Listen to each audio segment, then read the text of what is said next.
And these microphones were basically listening to top secret Russian submarines. And the whole operation was called Project SOSUS, Sound Surveillance. And if you go to the Public Records Office in Kew, you can look through and see all the documents as to how our government agreed to take this station at the time and the effect it was going to have on the local population. They were really, really, really concerned about the effect it would have on the local population. So why weren't they concerned when hundreds of sightings started pouring in of objects which were completely unidentified landing in people's back gardens? Didn't make any sense. Well, we now know the truth. They were extremely concerned because a letter came to light, which some of you may have seen. But this letter basically is sent by an official working at the Ministry of Defence. And it's a letter to the RAF police. And it reads, it's dated 14th of June 1977. And it says, "We've not invoked the assistance of the Provost and Security Services on UFOs before. And as I explained on the telephone, the last thing I want to do is to involve you in problems which would divert you from your more immediate work on low-flying complaints." But he goes on and he says, well, the standard procedure on UFOs is to send reports to the various specialist authorities and the MOD to make sure that they contain no items of defence, and nothing has come to light to suggest anything untoward in Wales. Important point. Then he says, "I confess, however, that I find the correspondence a little puzzling. According to the press cuttings, some of the witnesses are people who might be expected to be fairly level-headed, and the local MP has been inundated with inquiries." He then says, "I should be grateful if you would have a look at these papers and let me know whether you think there may be some need for a discreet inquiry, whether it would be worthwhile, and if your staff could find the time." He then finishes his letter talking about whether or not there is evidence for a more serious specialist inquiry, and finishes, "I have not committed you in any way, and I have not even told the minister I am consulting you." Well, the minister was the one answering parliamentary questions on this. I think that's actually quite curious. Firstly, because it means it shows basically that the old adage, ignorance is bliss, rings true. The minister was unable to give the truth because plausible deniability applied. The officials at the MOD hadn't told him. But I understand why they were interested, because, as I said, West Wales was a very, very, very vulnerable space at that time, and research released since 1977 has shown that Wales, West Wales in particular, was on the nuclear strike list for the Soviets, and it's not hard to see why. So why did these UFOs, or wherever they come from, choose this part of Wales? Is it because of the work that we were doing there? It's a question that you could legitimately apply to the landing of an unexplained object in Rendlesham Forest in December 1980, because of course those bases weren't just holding nuclear weapons as we know now, but were located in close proximity to top secret radar installations as well, and radar research. And there's a great deal of speculation that I don't want to go into really, but a great deal of speculation about the nature of that research and what it might have had to do with the object they saw in the woods. And you can draw your own conclusions about that. But I did have to ask myself, why is it that these objects disappeared in situ and vanish? And this probably isn't a popular theory amongst people who would like to believe that there are tangible objects visiting us from outer space. But that sort of behaviour, these objects that can sort of slip in and out on radar, implies to me something that's more paranormal in nature than it is nuts and bolts. Having said that, who's to say that a very advanced nuts and bolts craft hasn't perfected the ability to do these things which are beyond our understanding? It's certainly beyond mine. And on that note, what I'd like to do is to open the floor to some questions, because I think I've spoken long enough. Thank you.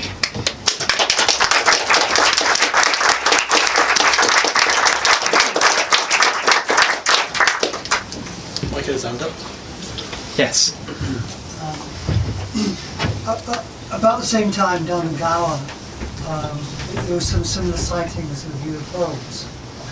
Have you looked into that? Yes, so the same time of 1977. I was going to say, they speculated it was in Hawaii, and they might well have to come over there. And people had seen them on the hill from the school again.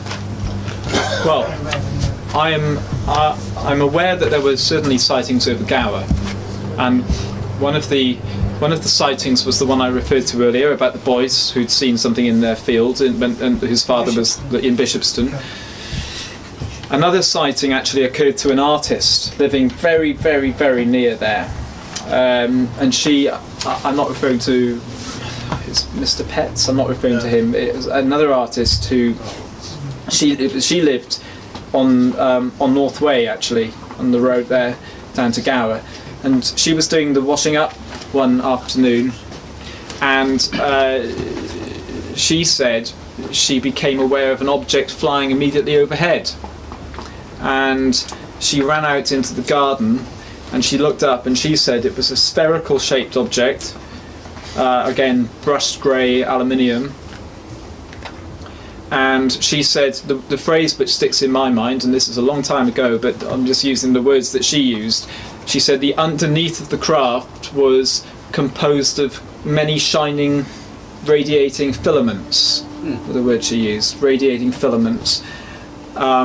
which made it sound like a very intricate object. And this was very shortly after or maybe even the same day as Andrew Everson's sighting in Bishopston. There were sightings over Gower much later in 1996, 98. In October 98, almost 21 years later, and those sightings were queried by our then Member of Parliament Martin Caton, who actually put the questions down at my request at the time, and those questions pertain to a series of lights that had been seen over Gower that night, which were pursued by two Sea King helicopters. One of those helicopters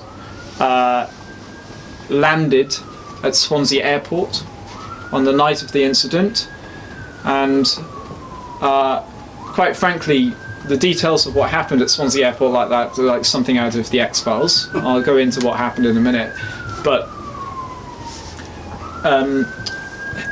the point is that many people over Gower that night saw something, and the MOD attributed it to a military exercise, essentially, which it could have been, who knows. But what is interesting is that shortly after the event I was lucky enough to speak to somebody who worked at the airport, who told me that the objects had been tracked on radar. I didn't see any sort of hard evidence of that, so I can't tell you if that's true. I'm just telling you what I was told.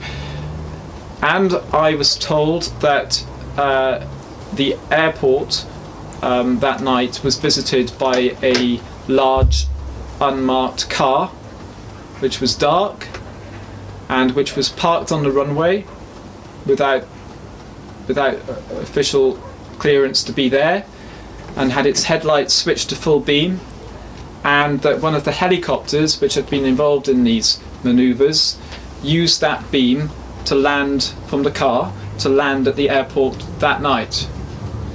Now, I have no idea what was going on, but I've no doubt that it happened, because I was one of the people who saw one of these helicopters and lights myself.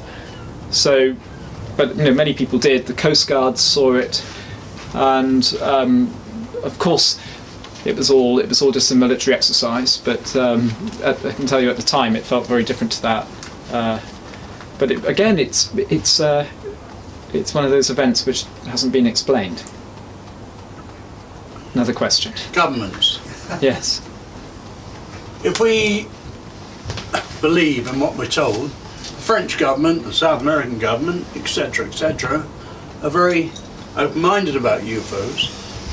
That's what we're led to believe. Would you agree with that, or not? Which was the other government you mentioned? South American. I mean, obviously lots of, I know there are lots of countries in South America, obviously, but what the point I'm making is, if they're laissez-faire about it, why are the British and possibly the Americans so secretive? You know, what's going? You would assume that they'd all be singing from the same hymn sheet, or not? You know. Yeah. Well, it's a good question. So, firstly, yes, I would agree that there are many governments who are far more open-minded about it, and the French certainly have had. I think their official investigative group is still ongoing. Actually, I'm not sure if it was ever disbanded, but the Belgians, of course, have been were extremely historically vocal about a series of sightings, the wave of triangular-shaped UFOs that were seen over Belgium on that fateful night. And so much so that they went on bloody national television and showed people the radar tapes. So yes, I would agree that some governments are more open about it. The question of why some governments are not, I think, it basically boils down to what those governments might have to gain.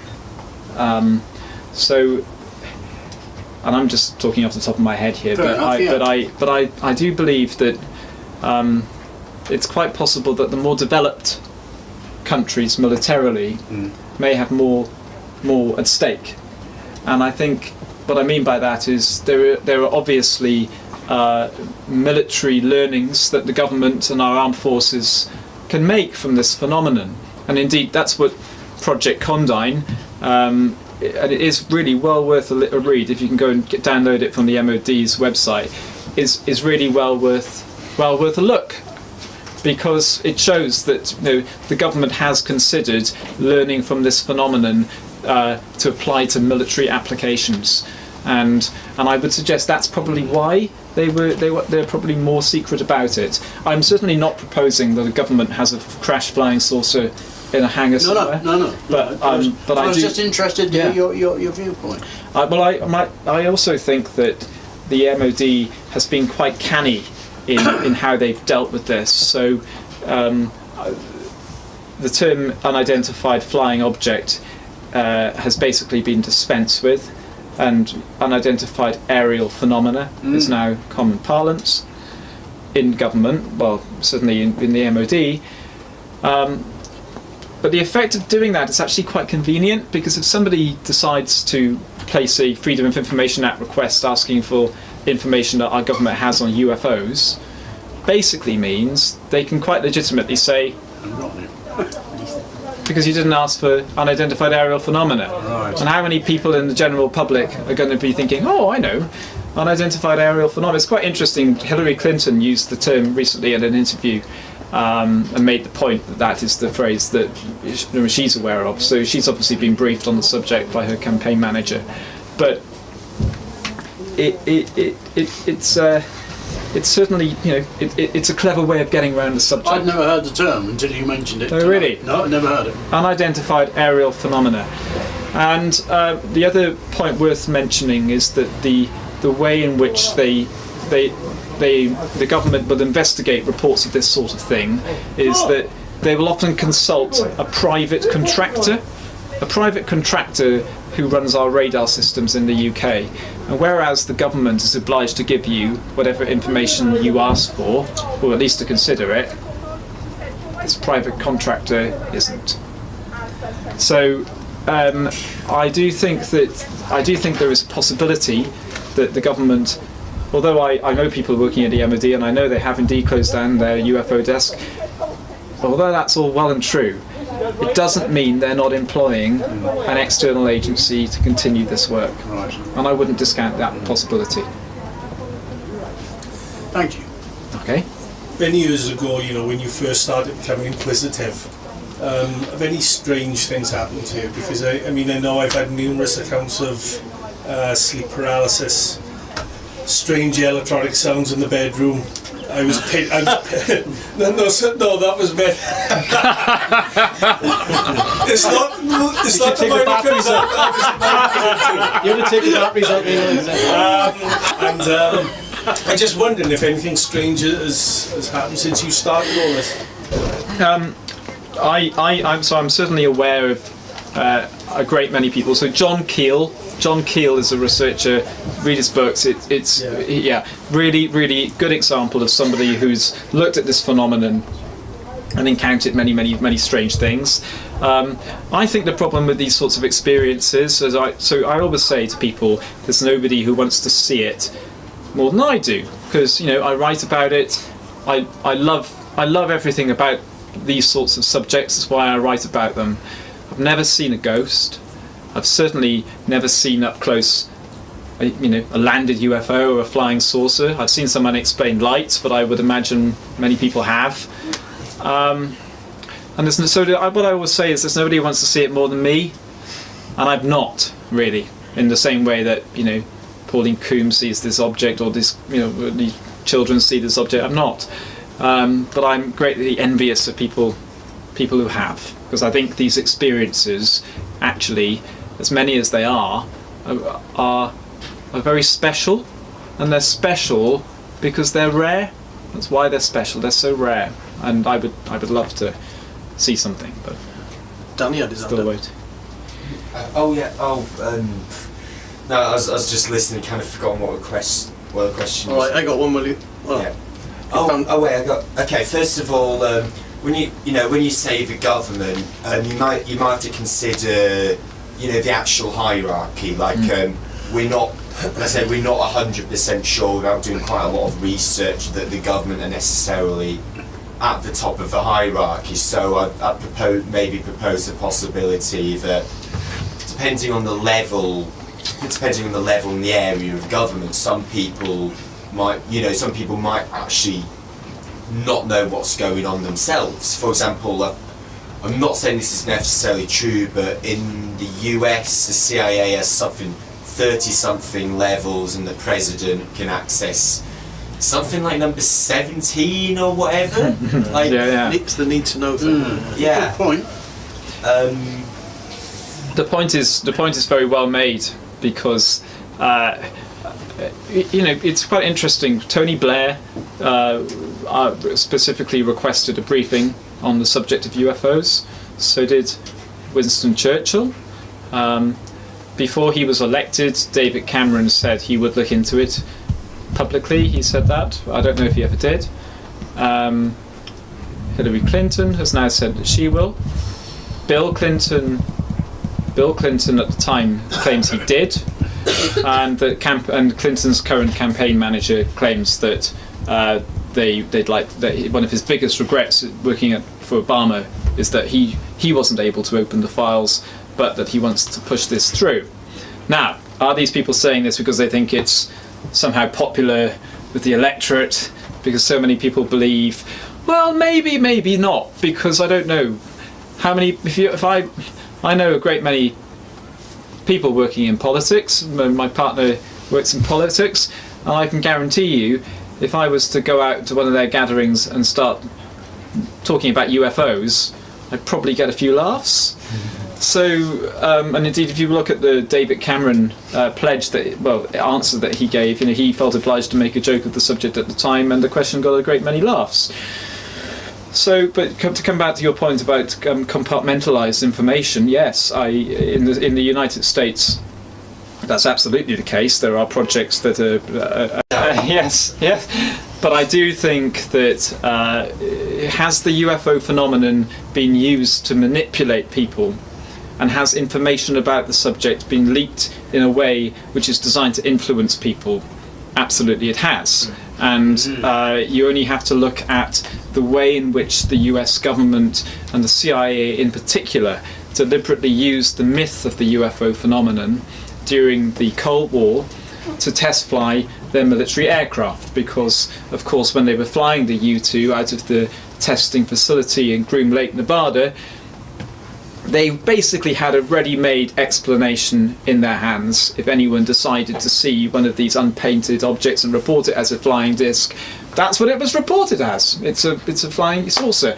Of course, where they overstepped the line, actually quite recently, I think it was last year or maybe the year before, is when the CIA went out on Twitter, I don't know how many of you saw it, and said, remember all those sightings of flying discs back in the 60s and 70s?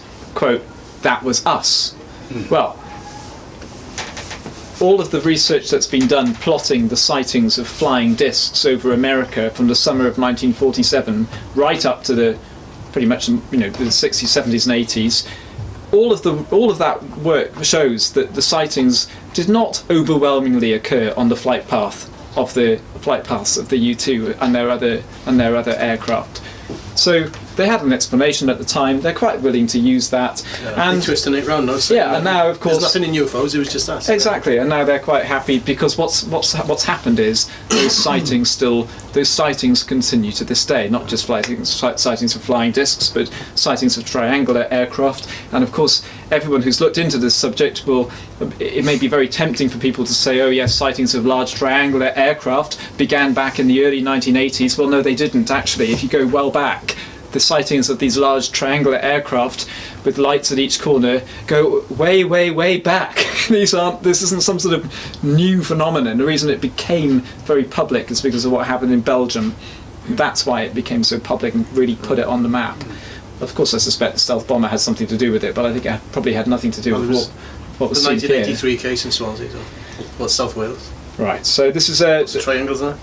I'm just talking about a case which occurred in South Wales in 1983, January 1983, when many people saw, I think what you call the Night of the Triangles, this was, when many people saw two very large, well, some of the reports would say they were very large, two very large triangular shaped objects with lights at each corner over Swansea Valley.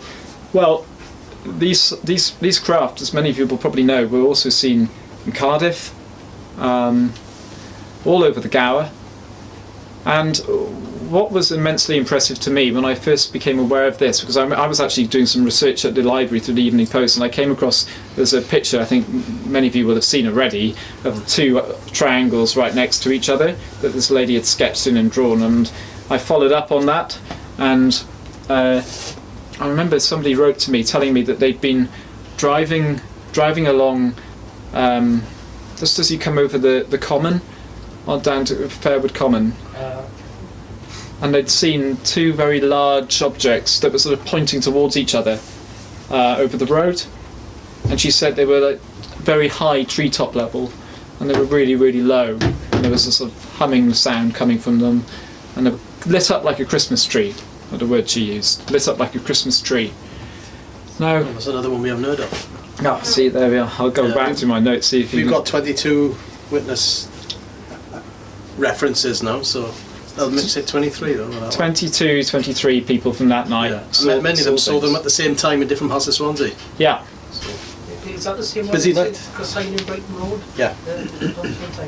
Yeah. And what was really interesting about these reports is that they were, everyone describes seeing these very large triangular objects, and they continue to be seen. And of course today we live in a world where any one of us can go down the shop if we want and buy a sophisticated drone, and we all know they make a sort of humming sound and we can fly them around. And now the question in my mind is, did they have that sort of technology back then? Well, I'm sure they weren't selling it over the counter, because I think I would have wanted to buy one if they had at that time. But the question is, did the military have that technology? I mean, we certainly had stealth bombers and all of that. But so you know, that's an interesting question, because I think it would be churlish for anyone to just say, right, what people saw that night was a drone and that's it. And you know, but I also think it would be churlish just to discount the idea, because I've always thought to myself, why would you fly a top secret aircraft over a heavily built up area like Swansea? Lit up like a Christmas tree. Lit up like a Christmas tree. Unless that's exactly what you want to do. And what I mean by that is, most drones are used to gather information about people living in built up areas. So you know, you go out, so they use them in the desert, they use it to listen onto people, to target people. And if that is your objective, if that's what you want to do, then probably yes, the first thing you would do is fly it over a built up area, if you were certain that it wouldn't be unsafe. So I'm not one of these people who says, you know, what was seen that night had to have been something that's necessarily unexplained. It might well be that we can explain it, but I would say this: of the witnesses I spoke to, and you've obviously got, you've done a wonderful piece of work here. You've found so many people who saw it. Many of them do speak about something very big, and certainly the witnesses I spoke to spoke about something very big, and two of them as well. And I find that more difficult. I find that more difficult, because if there's one thing we know about drones is, you know, they tend to be... Yeah. Well, one of them saw three. Three? A huge one, like a jet plane size. and two just after that went, then they saw the two smaller ones. And you saw the reflection in the water, wasn't it? Oh no, it was a different one. Oh, right, okay. Different year it was. Right. But either way, you know, I stand by what I said at the beginning, which is that, are these things real? Absolutely yes. And do our government know about them? Absolutely yes. And do they want to keep them secret from us? I think yes. It's a very good book called To Ride a Pale Horse by Bill Cooper, that covers a lot of this stuff. Right. And about the CIA you mentioned earlier. Yeah, yeah. Just for people to know. What's it called again? To Ride a Pale Horse. To Ride a Pale Horse. He's one of the very first conspiracy researchers. He put David Icke on the path. And, yeah. You know, to a point anyway. And Jordan Maxwell and right. And all those people in America. You know. I'll look it up. I just realised that I said to you earlier that I had a statement I'd read you. If you'd like to hear it, I'll happily read you. This is a statement sent by one of the original witnesses to the Milford Haven UFO sighting, and this is from a chap whose name is David Davis. He says, on the 4th of February 1977, a damp, miserable day, Broadhaven School in Pembrokeshire received a visitation that today, 38 years later, still remains unexplained. The object was pearlescent silvery grey, approximately 40 feet long, torpedo cigar-shaped with an upper dome section that covered the central third of the vehicle and which was topped with a red pulsating light. I was the last of a dozen or so children to see the object on that day, and although my particular sighting only lasted just a few seconds, what I saw that day imprinted itself on my memory like a photograph. I have never, in the last 38 years, exaggerated or sensationalised the account of what I saw, and never suggested that what we saw was of extraterrestrial origin, and the truth of the matter is that, despite years of extensive research, I am still not really any closer to a satisfactory explanation for what we saw. Many suggestions have been made that what we saw was either an agricultural vehicle or an aircraft from nearby RAF Broady. I'd like to state categorically that this is not the case, as the majority of the children at the school, myself included, came from farming backgrounds and would have been able to identify any agricultural vehicle, and because of Broady's proximity, we were also familiar with almost every RAF aircraft in the skies. It was also independently verified that no vehicle was at the location of the sighting on that day, and that because of the boggy ground it was impossible for any vehicle to be there. Our sighting was not the last visit to the school, though, and unbeknown to the children and most of the small community, the craft returned a few days later and was on this occasion seen by a teacher and 3 of the canteen staff. Finally, I'd just like to add that we witnesses, myself included, myself especially as the most vocal, have had to endure 38 years of accusations or lying, and some of the most horrific bullying imaginable. Yet throughout all, that I have stuck steadfastly to the account I gave right from the start, and I shall continue to do so until my last breath, or until this matter is solved once and for all. Signed, David Davis. When I asked Mr. Davis about any potential MOD interest, he said, there were certainly MOD staff from RAF Brawdy who came to ask us a few questions. Although I'm unsure as to whether this was part of an official inquiry or not, and may have been just down to professional curiosity. Perhaps we'll never know, but I think it's the prerogative for everybody to make their own minds up. Well, when did you contact him? That was in October last year. Last year, very recently. Yeah. Yeah. So we had. I've heard of David L. Richards. He wrote the book UFO Wales. I have, yeah. He contacted David Davis in about 2011. Ah. And he more or less said the same thing. So he didn't read out a statement or anything like that. He just David gave us a talk last year about it. And, oh, right. Well, if you want to read more of what he said, he did that because when this book came out. This is my novel, The Watchers. When this came out in October last year, we were contacted by a journalist, and actually what happened is that David spoke to the press. So if you go online, you can Google Broadhaven UFO Google News, and you'll see that full article, and you'll see there's more. He says more about it there as well. But it's well worth a look. It's quite interesting. Steve, you had your hand up, didn't you? Yeah, having researched it for many years. Sorry, could you say it a bit louder so everybody can hear it? Having researched the subject for many years, there seems to be, from my point of view, there seems to be always a paranormal element to the phenomena. So much so that the old hypothesis of nuts and bolts seems to be falling away. It seems to be coming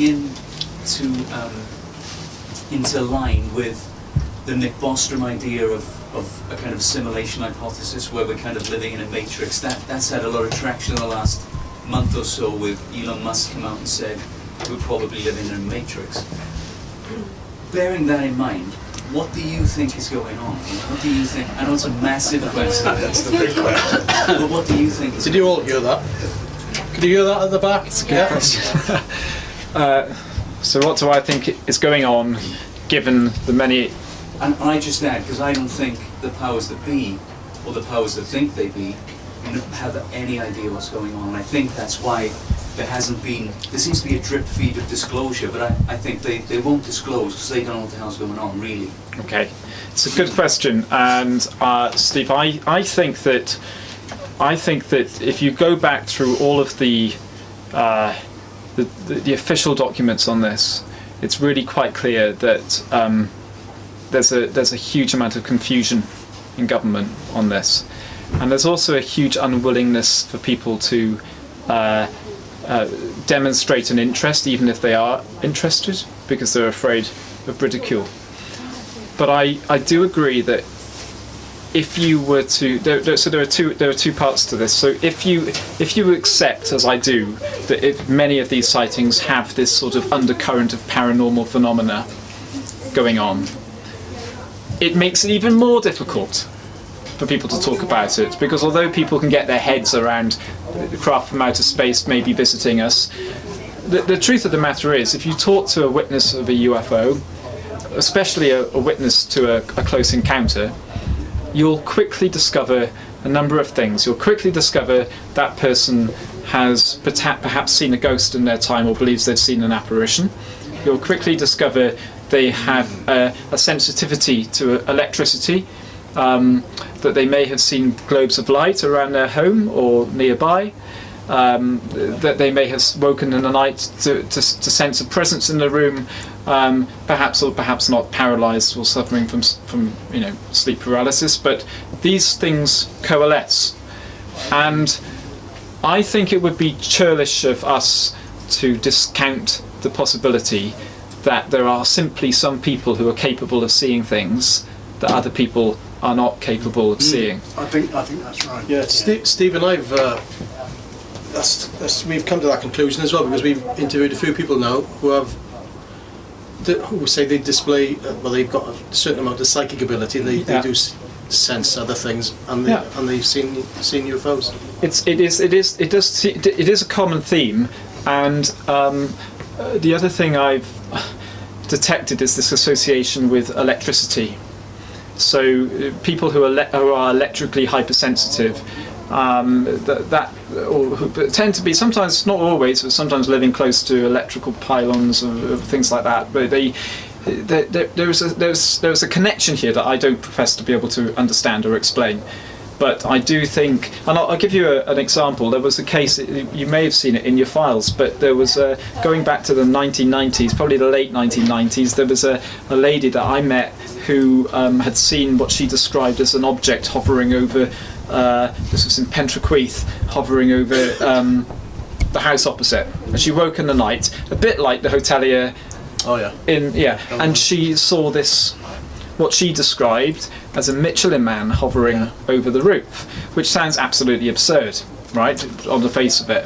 And she said it left a patch where this thing had been. And I looked at where I went and had a look, and it looked to me like a sort of patch that had been left because of the chimney above. There was some sort of, I don't know. But what I do know is that after she told me about this sighting, I quickly learned that she'd had other sightings of strange things and this interest in psychic phenomena. And I absolutely do not believe that we're dealing with people here who have overactive imaginations or anything like that. I genuinely don't believe that, and I understand why people who are not familiar with the subject might leap upon that and say that's the case. And I understand they might say that because basically when you're talking about evidence, you've basically got four sorts of evidence. You've got eyewitness testimony, you've got photographic testimony, you've got physical traces, evidence, and then finally you've got the weight of all the evidence to the contrary that says none of this has happened to me. And therefore, when you weigh it all up, to those people who haven't experienced it, that has a powerful difference. But I would contend that when you take the evidence from our own experience, and when you take the evidence from photographic work, or when you take the evidence from ground traces, radiation marks, and you bring it all together, that evidence outweighs what they would say has never happened. And I think that is steadily the conclusion that governments who have studied this and commissioned top secret studies of it are coming to. And I think there will be a day when people think, oh, I remember when we laughed about all those people who saw those things, and we'll simply understand it. But I think we're at a stage where we don't understand it just yet. The thing is, I think you go into quantum physics and stuff, for a lot of it, aren't you? Because a lot of people, when they think of flying saucers, they think of them travelling distances, but really a lot of it is interdimensional, where it's like when you talk about spirits and ghosts, to some people they just look at you stupid, but if you actually break the universe down into frequencies, which is what it is, these are just consciousness or entities that are vibrating at a different frequency, and they occasionally come into our... Yeah, and it's a compelling theory, right? Because scientists are now saying that you are able to influence that at a quantum level. You are able to influence something happening somewhere else without even touching it. Oh, hang on, what? It sounds like something out of a science fiction film. But suddenly they're saying it. So what's possible today, or so what's impossible today, can sometimes suddenly become possible. And that's why I think when you're studying this subject, it's a prudent thing not to just rush to conclusions. They've got to be this, they've got to be that. The truth is, we don't know. And if there's anyone, even our governments don't know. I think they generally don't know. And if they don't know, how are we going to know? But I understand. Can I take you back to Ribbleston Farm? His cows were always getting out, were used. But then other people said to me, people laughed about all that, you know, they shouldn't have laughed. You know, people in the area. What's really interesting about all the people who live near Ribbleston Farm, even to this day, is that they're really open-minded about it. So they're all. It was odd, but when I was finishing the book and I was staying, and I hired a little cottage, and I went there and I was working on it, and I spoke to some people, and they were telling me about how they'd seen it. The Haven Fort Hotel on the cliffs was supposed to be haunted by a white lady, and I said, "Oh, what do you think of this story about the white lady?" And you know, there were a couple of people laughing in the bar. And there was a chap sort of hunched over his beer in the corner. I could see he was earwigging. And after they went away, you know, he called me over and he said to me, "You're interested in all these stories about UFOs?" And he said, "Yeah, I got a story to tell you." And he starts telling me about his own sighting. And what was interesting to me was that this small community was quite happy to laugh about the white lady on the cliffs that someone might not have seen. But in the next breath, they're going to sit down and tell you all about their UFO sighting.